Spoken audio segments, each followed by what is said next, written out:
Guys, what's up? Darcy here at 6 Strings 9 Lives. Finally back for part 4 of my top 50 heavy metal and hard rock albums of all time. I do apologize for the delay. Did an update last week, was away for a couple of days this week, but no excuses. We're going to get part 4 done today, and by the end of the week, we'll have part 5 up. So yeah, if you've tuned in for any of the first 3 parts, what I did is I only took one album from each band. So there's 50 bands, and one album from each band. There's definitely some albums that would knock some of these off the list, but I thought, let's include 50 bands that really was part of my metal journey, and that's kind of what this is about. These aren't ranked in any way. They're not 1 to 50. Lots of these mean different degrees to me, but they're all, like I said, they are my top 50 albums. And you know what? 50 is just such a small, sample. Easily could expand this, and maybe we will someday, but let's continue. But before we get rolling, a couple other things I got brewing on the channel. I just recently received a really cool box set that I will probably kind of do a bit of a review and show you what's up with it. A really cool box set. So if you know my channel, you might already know what box set that is. I got an episode of 6 with 6 strings, kind of in the works. Got a little bit of a plan for that. If you're not familiar with those episodes, it's really just me grabbing 6 random albums from my collection and talking a little bit about them. You can't always, like I said, you can't always just survive on updates and buying things. I like to talk about stuff that I already own. And sometimes those episodes have a theme and, kind of a little bit of a cool theme, or cool in my head anyways. And I am working on a ranking for Wasp. So if you're a fan of the band Wasp, I do own all of the studio albums from Wasp. Been a fan since the debut. Dropped off a little bit in the middle, but since have, picked those up too. Kind of just getting a bit of a refresher on those. And then I'll do a ranking. Haven't done a ranking video in a while. Need to get onto those too. So, let me know in the comments too, any other suggestions you'd like to, anything you'd like to see me do or try, or I will rank them if I own them. That's kind of my rule. I do like to hold up physical media, and and a bit of a completist with, a lot of bands, but there's some bands that I am missing a few here and there. But without any further ado, as they say, let's get rolling on my next, so this is my next 10 of those top, top albums in my metal journey. So the first one, honestly, I bought this album because of the hype sticker. So my original cassette, which is behind me in the closet in my Rubbermaid container, had a hype sticker, said produced by Dave Mustaine. And back then, 88, that was good enough for me. Tried it, absolutely love this album. It's not thrash. It's got some thrashy elements, but it's US power metal at its finest. If you've never heard this album, go check it out. This is Sanctuary, Refuge Denied. One of my all-time favorite singers, Warrell Dane. Rest in peace, Warrell. Great album, like I said, produced by Dave Mustaine. There's another song, there is actually a cover song on here of Jefferson Airplane's song, White Rabbit, which is absolutely awesome. I'm not the biggest covers guy, but man, what a great cover. And that certain song was co-produced by Paul Laney, who also produced So Far So Good, So What. On this album, if you're familiar with this album and the Megadeth album from 88, I don't know offhand if these were both recorded in the same studio, but there is a distinct sound that I would say probably they were. The drum sound for sure, the overall production, even though I love the production on So Far So Good, So What. I know it gets kind of shit on here and there. This one has some similarities, but what really stands out, you guys, on this for sure is Warrell's vocals are awesome. The guitar playing, just awesome again. definitely one to check out. Some songs I could recommend to you: Battle Angels, a great album opener, and like I said, White Rabbit. That cover is awesome. Another one, Die for My Sins. Warrell Dane's shrieking and his highs are they're almost otherworldly in a way. I don't really. There is other singers that are similar to him, but nobody is quite him, and definitely sadly missed. If you're familiar with the band Nevermore, he went on to be in that band. I do own a couple of Nevermore albums, but for me, I have this one and I have their second album, which is Into the Mirror Black. Love those albums. So I've owned this one since day one, and highly recommend it for sure. Moving on, this next one was not my introduction to this band. Actually, it was the album prior to this by one song, and the band is Corrosion of Conformity, and the album was Blind, but there was one song on there that kind of just stuck out, like not like a sore thumb, because I did like the other vocalist, but there's one song on there called Vote for a Bullet that was sang by Pepper Keenan, and I don't know, I just loved it. The video was cool, loved how they distorted his voice, and the whole riff is awesome. And that kind of got me into the band, which I do love the album Blind, but I like this one a little bit more. And this was my, I'm not going to say true introduction, but I'm a big Pepper Keenan fan, so this is the one for me. This is COC, Deliverance from 1994, produced by John Custer, who produced probably 4 or 5 of their albums. I am not super familiar with the early work of COC, prior to Blind. My favorite of this band is when Pepper Keenan is in the band, and mentioned Reed Mullen, rest in peace, great drummer, gone too soon for sure. But if you never heard this one, give it a try. I just love those slow, crunchy riffs. The lyrics are so clever on this album. And I do love Pepper's vocals, and actually I think one song is sang by bass player Mike Dean, who I believe was and is the vocalist on 2 or 3 maybe COC albums. Like I said, I'm only kind of in that era of Blind to, I think, was it called In the Arms of God. And they even had an album about 3 years ago. I forget what it's called, but I do own that one too. But yeah, just favorite, Clean My Wounds. What a great track. Albatross, Broken Man. There is actually, I was talking to Metal Mickey about, there's a section in Broken Man, I think it's probably about 2 or 3 minutes in, where it's just so heavy and just slowed down, and love it. Other tracks, Shake Like You, awesome. 7 Days, kind of a slower, slowed down song, but just awesome. There's really just every track on here. I played this over and over in 1994. Even their follow-up after this, Wise Blood, check that one out. All right, let's keep moving on. Like I said, I could talk all day about some of these. My introduction to this band was their first album, but this was the one I was waiting for.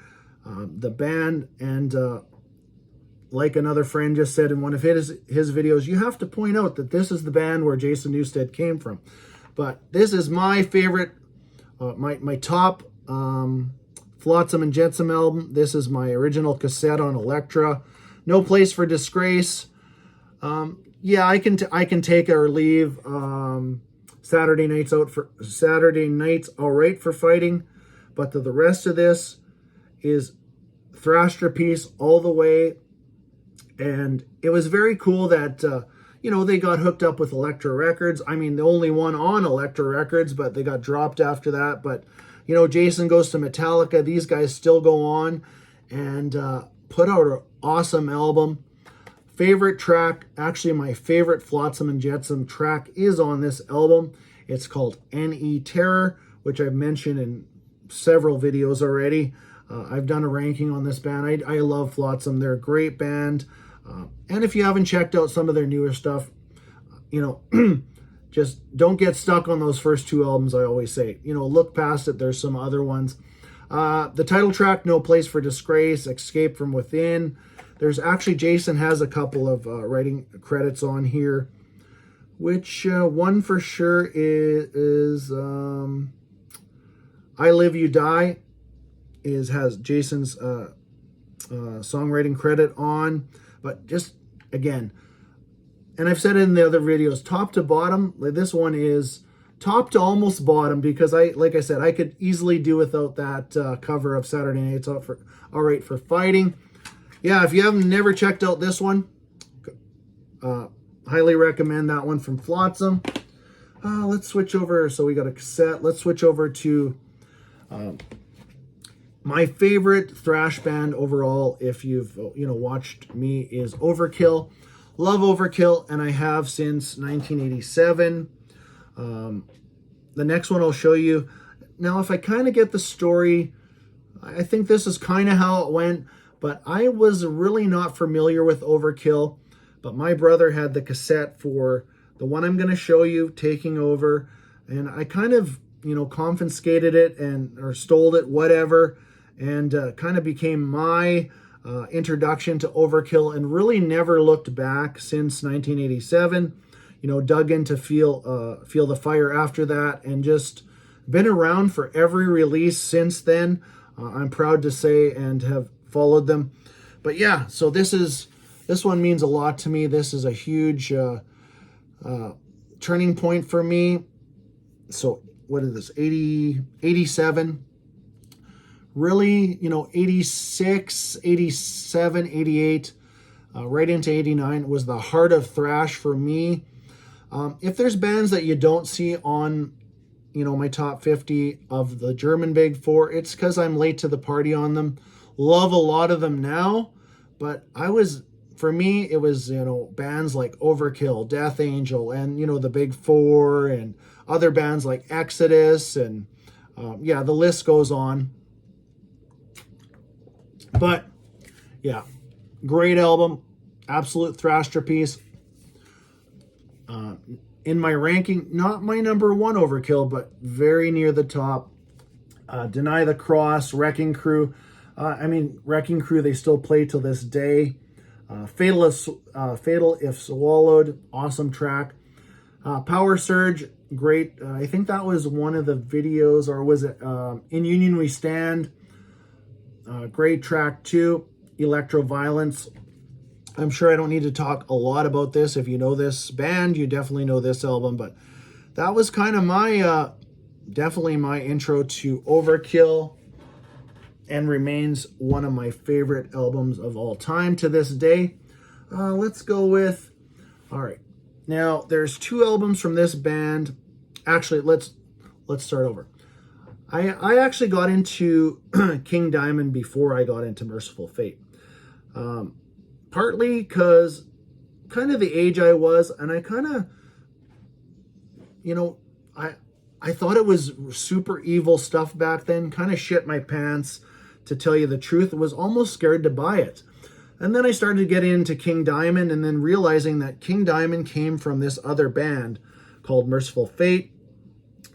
And this was my real introduction to Mercyful Fate, and remains. There's usually 2 albums that are in the top, but this has always been my top, and that is Melissa. This, for me, I would put this side A of this album up against, well, anything. Yeah, I would. This side A is absolutely superb. Starting off with Evil, Curse of the Pharaohs, Into the Coven, At the Sound of the Demon Bell. This is, the whole album is great, but that side A, oh man, I could just put that on repeat. But so, like I said, even this cover, I think back in the day, and still keeping in mind that I didn't make that King Diamond connection. I don't know whether I didn't see the back cover, but, and then, you get into King Diamond, you backtrack and find these excuse me, albums like this or Don't Break the Oath is very special. But yeah, let me know. Are you a Don't Break the Oath or Melissa? What's your or for me, they're almost a virtual tie, to be honest with you. But definitely my first Mercyful Fate album, and huge fan to this day. All right, let's grab. We haven't shown anything by Ronnie James Dio, but this was my intro, and this is my my original cassette for Holy Diver. Now, at this point, I knew of Black Sabbath, but again, kind of similar to the Mercyful Fate King Diamond connection. I never really got fully into Black Sabbath till after I knew about Dio. And probably, not even probably, I could give it away. You're definitely going to see a Black Sabbath album in the next episode. But yeah, great album. Again, I don't have to say a lot about this, but I'm a huge Dio fan. Had to throw this one in here. I've had this cassette all these years since 1983. Another, R.I.P. Ronnie James Dio. One of those albums that's at the top of your list if you're a Dio fan too. I get it totally. What do we show? We showed all that. Let's move on to some more thrash. Earlier, I mentioned bands like Exodus and obviously Overkill, and another one of my, one of those bands that, whether you call them the Big 8, the Big 10, the Big 12, whatever, Death Angel is in there, but this is absolutely, I don't know, this is, I guess what I'm trying to say is, I wish there was an immediate album after this album, but this is Act 3. This has got, to me, this has got everything. This is, it's got a great record label. They're first on Geffen Records. Top-notch producer in Max Norman. Still 5 young guys with what really makes this one of my top favorite albums of all time is the variety on here. I do really enjoy modern day Death Angel, but not as much as this. Like I said, if that accident didn't happen and there's a 14-year gap before they got going again, I don't know. I'm not a big what if person, but man, what if? Because continuing off the success of this album would have been so cool. The one thing that absolutely sticks out on here is the drumming is out of this world. It is unpredictable, but it fits. It's not generic in any shape or form. Absolutely. Just listen to the drums. If you one day just focus on the drums, you'll be like, hell yeah, that is awesome. But yeah, Seemingly Endless Time, great track. Always loved Veil of Deception. The Organization, another great track. A Room with a View, love it. And one of my other favorite tracks on this album is Disturbing the Peace. But this is just for me, this is Death Angel at their best. They're, like I said, it's just such variety on here. It was just a unique album and a unique time.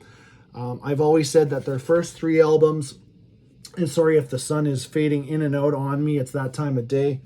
I'd say their first 3 albums, I love the first 2 albums, even Frolic. I love Frolic, and but they never made the same album.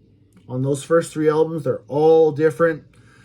And you really can't say that for their last 4 albums. There is sameness on them, and you can't deny it, but there's still some great stuff on there. And like I said, I still do like listening to them. All right, let's wrap this up. We got 3 more. We're going to go quicker. Whatever. We don't have to go quick, but this is, I'm going to hold it up first. This is my true introduction to Suicidal Tendencies. I'm not really into all the, I absolutely love How Will I Laugh Tomorrow, but this one I love just a little bit more.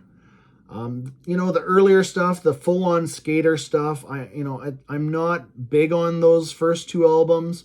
I love this album, and I even really, really enjoy The Art of Rebellion. I know that one's a little bit different. Production was a little crazier on that one with Peter Collins, but this is produced by Mark Dodson. You would know him for lots of other stuff in the metal world, like who else?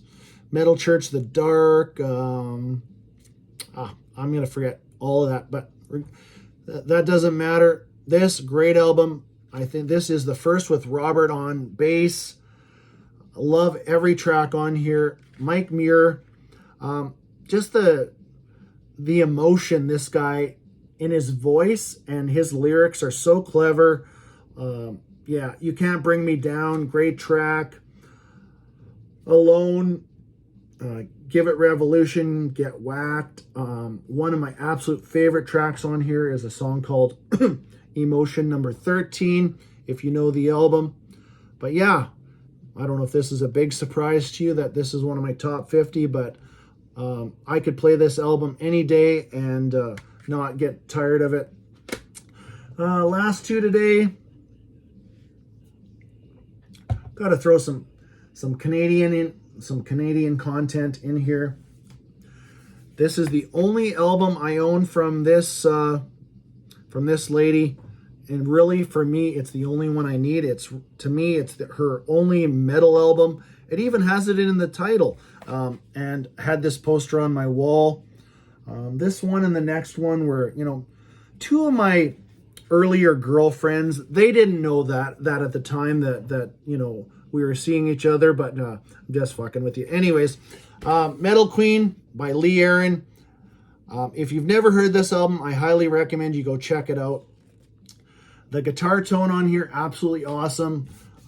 There's John right there. John and the other guys, I don't know them as well, but John, he was in another band too, and the name will escape me, but this is, like I said, it's a metal album. Metal Queen was the first video that I saw back in the day on Canada's Much Music. Check out a couple other of my favorite tracks. Deceiver, Deceiver for sure. Head Above Water, Lady of the Darkest Night, awesome track too. Like I said, I think this one actually comes with a poster. I had a similar poster to this on my wall back in the day, but if you ever check this one, and if you're into metal or hard rock, there is some other good albums, don't get me wrong, but for me, this is the only one I really need in my collection. One of those albums that I could spin anytime and not tire of that one. And last today, and like I said, another one of my earlier crushes, whatever you want to say, but there was always a couple Ratt albums that you could, say, hey, that's pretty cool. And as a teenage boy, you know how it is. But this is, again, I've done a Ratt ranking. Believe it or not, this is not my favorite Ratt album, but it was definitely my introduction to Ratt via the video Round and Round. I'm sure if you know the band, you know the song. I just love this album. Another one that I could play anytime, and that probably goes for any of these albums, to be honest with you. Those top 50 or top 100, as soon as you put the needle down or you put in your CD player and that first note hits, it just automatic, and that's the case with albums like this. Round and Round actually has one of my favorite guitar solos, like a dual guitar solo with Warren and Robin Crosby. Again, rest in peace, Robin Crosby. Love that solo on Round and Round. Other great tracks on here, Lack of Communication, great track. You're in Trouble, She Wants Money, I'm Insane, Scene of the Crime. This is my original on vinyl that I've had for quite a few years, but definitely one that I do spin from time to time. So that kind of wraps up part 4. Like I said, I will get part 5 out there. Please let me know in the comments, or some of these bands and albums, or were they part of your metal journey? Do you like them? Or hey, maybe they might even be new to you. Go check them out. So we will see you soon. And like I said, I hope you enjoyed that one. Until next time, stay heavy.